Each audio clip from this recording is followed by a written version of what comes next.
আজকে আসলাম তারা মায়ের পুজোতে। হ্যাঁ বন্ধুরা, সেই আমার ছাত্রীদের সাথে দেখা হয়ে গেল। সকাল সকাল মাকে নিয়ে চলে এসছে পালবাড়ির থেকে। মায়ের সিঙ্গারটা কেমন লাগছে অবশ্যই জানাও। সকালবেলা তো মাকে নিয়ে চলে এসছে, দুপুরবেলা কিন্তু ভোগারতি হচ্ছে, আর ভোগারতির কীর্তন হওয়ার পরেই প্রসাদ বিতরণের পালা। প্রথম ব্যাচ বসে পড়েছে। প্রথম ব্যাচের কিন্তু অনেক লোকজন বসেছিল একেবারে। তো চলে আসলো ফ্রাইড রাইস, আর এরপরে কিন্তু ছিল হলো আলুর দম। এদিকে প্রসাদ বিতরণ চলছে, আর এদিকে এক ফাঁকে মায়ের দর্শন করে নিলাম। মায়ের দর্শন করার পরে শেষ ব্যাচে আমরা বসে পড়লাম। চলে আসলো ফ্রাইড রাইস আলুর দম। চলো বেশি কথা না বলে চটপট করে খেয়ে নি, নাহলে তো আমার জিভ থেকে একদম জল টপ টপ করে পড়ছে বন্ধু। প্রসাদের টেস্ট নিয়ে তো কোনো কথাই হবে না। এই শেষ পাতে চলে আসলো চাটনি আর পায়েস। খাওয়া দাওয়া শেষে আমরা চলে গেলাম রান্নাঘরের দিকে, আর এখানে সব রাত্রের আয়োজন চলছে। এখন রাত্রে চলছে যজ্ঞের আয়োজন, তার জন্য ইটগুলো নিয়ে সেটিং করা হচ্ছে, আর যজ্ঞের কুণ্ডলিটা বানানো হবে। সাথে ছিল কাদামাটি, আর এই কাদামাটি দিয়েই ইটগুলো লেপা পোছা হবে। রাত্রের সিঙ্গারে মা তারাকে দেখে নাও, কেমন লাগছে অবশ্যই জানাও। রাত্রে এসে বিশালাক্ষীর সাথে দেখা করলাম, আর সাথে কিন্তু দিদির সাথেও দেখা হয়ে গেল। তো আমাকে জোর জবরদস্তি করে বলছে যে প্রসাদ কিন্তু খেয়ে যেতেই হবে। তো চলো প্রসাদের সামনে চলে এসেছি। এখানে সব প্রসাদ আয়োজন চলছে।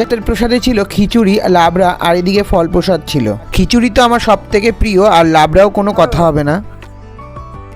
টেস্ট হয়েছে, তাহলে অর্ডার পেলে যাবেন তো নাকি?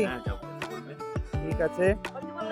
তো বন্ধুরা দেখো, এই দাদা কিন্তু এই দিদি বাড়ির পুজোর রান্নার প্রসাদগুলো রান্না করেছে আর কি, তাই তো? আপনি তো মেন নাকি রান্নার? আচ্ছা আচ্ছা, ঠিক আছে। তা তোমরা যদি কেউ যোগাযোগ করো এই দাদার সাথে, অবশ্যই বাড়িতে অনুষ্ঠান হলে।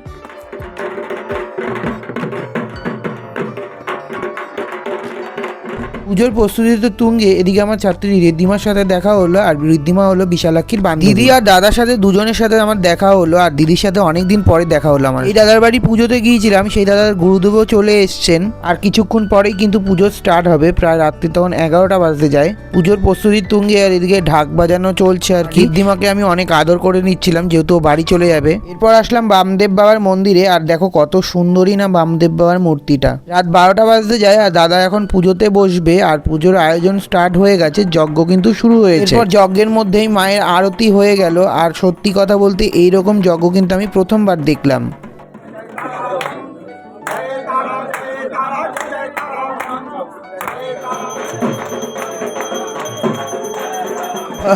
এখন আমি পুজো দেখি। দেখা হচ্ছে অন্য কোনো ব্লগে। আজকের মতন টাটা, বাই।